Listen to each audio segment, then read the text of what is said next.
Calaroga Shark Media.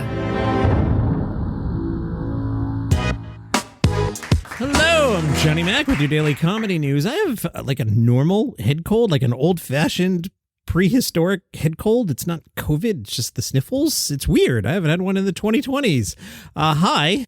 The Green Bay Press Gazette, your home for comedy news. They have a question for you. Have you heard the one about the legendary comedian who walks into a local comic book store on a Saturday afternoon? Turns out it's Jerry Seinfeld. Jerry was out and about before his show last weekend. David Powers owns Powers Comics. He said it was totally out of the blue. I actually liked that it was out of the blue. He just showed up like a normal customer does. Just walk in.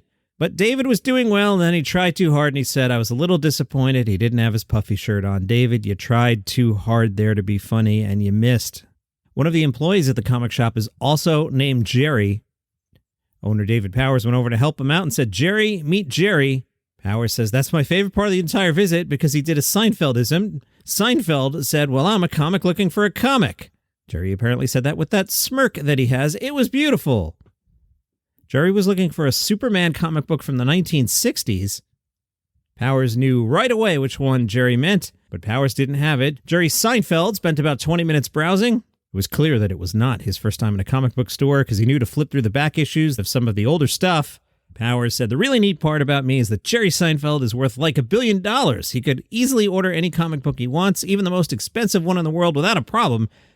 He could have ordered that on eBay. A lot of the true collectors don't want to go do that. They want to dig. Mrs. Powers tried to convince Mr. Powers to get a photo with Jerry, but he said, I'm not going to do that. I'm not going to be that guy. I'm just going to go let him shop and be a normal person. But Mrs. Powers asked on his behalf, telling Jerry Seinfeld her husband is the biggest Seinfeld fan she knows. I'm sure Jerry's never heard that before. And how when the couple first met, he and his roommate watched the show every night over and over and over. Jerry said, sure, why not? I've met Jerry. That's how he is. Jerry's exactly who you think he is, by the way. None of that's an act. Nothing impresses him. His reaction to everything is just like, huh. Then Jerry was spotted at the Creamery downtown. He had coffee and had a leisurely breakfast on a Saturday morning. Owner Scott Van and manager Jim Jansen knew in advance that Jerry would be dining with them at 9 a.m. Someone from Jerry's team had called Wednesday to make a reservation for him and his guests. Jansen said, I think Jerry appreciated his privacy. Obviously, we gave him a ton of respect as well. We wanted to give him his own space. Would you even believe that if you own a diner and like I call and I'm like, yes, I'd like to make a reservation for Jerry Seinfeld Saturday morning. Would you believe me? No. Well, we're told the Creamery has had celebrity guests before, including Green Bay Packers quarterback Jordan Love, so the staff is well-versed in making sure that celebrities can enjoy their time there uninterrupted. Jansen said he was super, super polite and super friendly. It was really cool for us to showcase Green Bay and have him come in for breakfast. Meanwhile, Jerry was on the Today Show, and he said he's in full support of Larry David's attack on Elmo. Hoda said the attack was sad. Jerry said, nah, I enjoyed that. Janet Bush Hager pushed back and said, Elmo's an American treasure. And Jerry said, well, even treasures need a beating once in a while. We're going to be hearing a lot from Jerry for the next 10 days or so. I've got Jerry stories in like the next 4 scripts already. I saw a trailer with Sarah Cooper. Yes, I'm going to do the bit. You know Sarah Cooper. She used to pantomime to Donald Trump on TikTok. Johnny Mac deals fair. Sarah looks really good in this. Visually, she looks really good in this, but that's not what I meant originally. Her acting, really comfortable in the role. And I saw a clip of Sarah Cooper on a talk show. Really personable. Camera loves her. Charismatic. I get it. Now, why Netflix gave her a special off TikTok videos, I don't know. But Sarah Cooper, actress, I like it. I'm looking forward to seeing this movie. From Cracked, yeah, that's a website. They write about comedy all the time. I'm not sure if this is a new thing or where they got it from, but they're sourcing Dave Attell here, talking about Dave Attell's Mount Rushmore of comedy. Again, this could have happened yesterday. It could have happened 10 years ago. I'm not sure. Attell says, my Mount Rushmore is more of a Supreme Court. So most people, the Mount Rushmore of comedy would have 4 people. Attell's has 10. Do you want my Mount Rushmore? I'll just go real quick. Carlin Pryor, Johnny Carson, Bob Hope. How's that? Johnny, you didn't put any women on it. Okay. Carlin Pryor, Lucy, Bob Hope. How's that? Attell's list. I should do a whole separate episode about this. Dave Attell's list. I'm not sure if this is the order. Number 1, Dave Chappelle.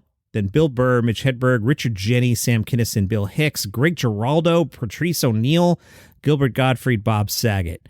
All solid comedians, but, no Carlin, no Pryor on there, nobody from earlier. Maybe this is a 21st century list. When did Bill Hicks pass away, though? And when did Kinison pass away? All right, so it's a post-1980 list. I'll make this easy. It's not awful, but I'd have to dive in and analyze that. Who's on your list, he asked. Facebook group, Daily Comedy News. Drew Carey was on After Midnight. He clarified some tweets. Apparently, Drew went to the Sphere, where it's just Sphere with no the. The place in Vegas U2 played for months. Drew went to see Phish, the band. Phish. You know what I'm talking about there? Yes. Drew tweeted, "I swear I just talked to God. I would give you all my money, stick my stuff in a blender, and swear off women parts for the rest of my life in exchange for this." I had to quite clean that up, Drew. You're killing me, man. I was just on the phone with Apple the other day telling them the show is clean. Can you remove the explicit mark? This next sentence, so dirty, I don't even know how to clean it up. But I'll try. Drew said the show was like what it must feel like to be a woman and experience great pleasure. How's that? He used quite vulgar terms there. Taylor Tomlinson had some follow-up questions. Carey explained that the reason he thought Phish was akin to the female orgasm was because he went to see the band with a bunch of women. Oh, Drew, I got to move on. I don't even know how to clean this up. He said it was like being right on the brink for 4 days straight. And then right before, man, dude, the good part, an angel comes down, Gabriel, and he shoots heroin into your arm. Wow. That daytime talk show, The Talk, well, they're wrapping up in December, but they've decided to add comedians. Every Friday, starting today, they'll do stand-up at The Talk. Today's comedian, Wendy Liebman. Next week, Preacher Lawson and Zorna Garg on the 10th, Brad Upton on the 17th. Beth Stelling and Mo Welch have announced their new podcast. It is called Sweethearts. That'll be out Wednesday, May 1st. In the new show, the Midwestern-born stand-up comedians invite fans to examine life's sweet and sour moments through candy, donuts, cookies, rom-coms, love, sex, dentistry, and much more. Now, what's interesting with the sentence is they didn't put a comma between sex and dentistry, so I may have misled you. It might actually be candy, donuts, cookies, rom-coms, love, sex dentistry, and much more. I'm not familiar with sex dentistry, but I assume you get drilled? Oh, come on. I slammed that. My sex dentistry joke was so good, I dropped 2 stories that I'll do tomorrow because I wanted to go out on the laugh. You laughed. That was good. And I did that on the fly. Sydney Comedy Festival. So I spent a lot of time trying to pull clips, and I kept clicking on boxes, and nobody had any clips except Sarah Keyworth. So I'll go a little long here. Sarah Keyworth's show is called My Eyes Are Up Here.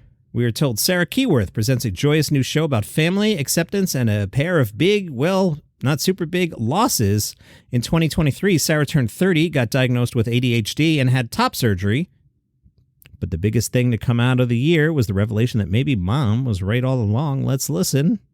I'm at that stage of life. All of my friends are doing very exciting things, getting engaged, getting married, having children, things like that. I'm not doing any of that at the moment, not doing anything. My mom's panicking that she's never going to have grandchildren. Not because I'm gay, but because this is my job and my brother collects ceramic ducks. So she's not sure it's going to work out for her. One of my oldest and best friends, she got engaged recently, and then she and her fiancé bought a house. I went round to have a look at it. She wanted to show me the house, show me all the rooms. So she was showing me, I don't know what to make. I'm not very good at that kind of thing. She was showing, I don't know what you do when an adult shows you their bedroom. What do you say? I was looking and I was like, oh, lovely stuff, very nice. I said, which side of the bed is yours? That's what I said. That's what I asked. And she went, what do you mean? And I said, which side of the bed is your side of the bed? Which side of the bed do you sleep on? And my friend, I've known her 15 years, she looked me full in the face and she said, we don't have sides, we just sleep anywhere. So I said, I'm sorry, what are you talking about? You maniac, what do you mean you don't have sides? You go and pick one at random every single night, you've got no idea what's going to happen as you're walking up the stairs. I was like, where do you cry? It took a minute to get there, but very strong, very strong. The Herald from the UK gave it 5 stars, presumably out of 5, and said achingly funny Out on the 800-pound gorilla today, Nick Offerman's American Ham. Meanwhile, out on YouTube at 4 Central today, you can do the conversion yourself. Adam Ray's Bigfoot and Cigarettes. Meanwhile, a little crossover with the Palace Intrigue podcast because it involves a comedian. Prince William, you know him, he's going to be the king someday. Diana's son, you know that guy, the guy that's not Harry, him. He was visiting St. Michael's School. He was asked by the students to tell a dad joke. Prince William said, and I don't do any sort of Prince William impression, "I've been asked to produce a dad joke, so I will channel Jack Whitehall, as most of his jokes are a bit dad-like." He then engaged with the children. The future king said, "Knock, knock." The children said, "Who's there?" The future king said, "Interrupting cow." Do you know how this one goes? As the children get halfway through interrupting cow, the prince interrupted them and went, "Moo." The children giggled. Prince William acknowledged the cheesy nature of the joke and said, "I get a lot of that at home. It's the greatest one I can think of that's clean and broadcastable." I wonder if Prince William has some Drew Carey-style material. Jack Whitehall saw the prince's comments and responded on X saying, "Rinsed by the future king." And that is your comedy news. If you want to hear some royal stuff, you can download the Palace Intrigue podcast. We talk about the royal family. It's been a fun week with Meghan Markle's Celebrity Jam. Believe me, that's been a ton of fun. And we've got the subscription thing up and running. So if you enjoy our content, this show, Palace Intrigue, 5 Good News Stories, Monsters, Sharks, and Dinosaurs, and you want to get commercial-free archives and the new episodes commercial-free, I'll talk about that in a second, become a subscriber on Apple Podcasts, just $4.99 US per month. You can start with a 30-free-day trial, so you can try it out, test drive it. If you get to day 29, you're like, "This sucks, Johnny Mac," then you don't have to do anything, right? Just unsubscribe. So here's the challenge for me. I can't pre-schedule the commercial-free version. So normally what I do, like right now, it is 3:24 p.m. on Thursday afternoon. I'm going to finish recording in like 2 minutes. I'll edit it. I will schedule it to deploy at 3:05 Eastern on Friday morning. You're now listening to it. But I can't pre-schedule the commercial-free version. So the best I can do for you on the new episodes is when I get up in the morning, I'll upload it. I'm usually on the laptop 7:30 a.m.-ish, depending on my trip to the National Donuts chain. So that's the best I can do for now. So I don't want to totally lie to you and be like, the new episode's commercial-free. The new episode will be commercial-free, just not the first 4 hours. So if you're up at 5 a.m. Eastern, don't get mad at me. That's what's going on here. Just playing all my cards up. If you'd rather support podcasts using Value for Value, Podcasting 2.0, you can stream sats in our direction using Fountain app or Podcast Guru or True Fans. I've been playing around with all 3 of those all week. Shows now are supposed to say portions of this program may have been created with the assistance of AI. Now, AI can mean anything. As I speak to you right now, I haven't used any AI on today's show, but I will use AI on the show notes, for example. That is the assistance of AI, and I use a program called Descript, and if I misspeak, the AI Johnny Mac can do a correction. I've used that often. If I misspeak one word, I replace it. You don't even notice it sounds like me. If I use it for more than a few words, it falls apart. But for one word, you never know. So that's the assistance of AI, all right? Federal Trade Commission, get off my back. Follow this show for free on Apple Podcasts, Spotify, or wherever you get your shows. If you're new, there's a follow button on your app there. Press it so you never miss an episode. We do this 7 days a week. See you tomorrow.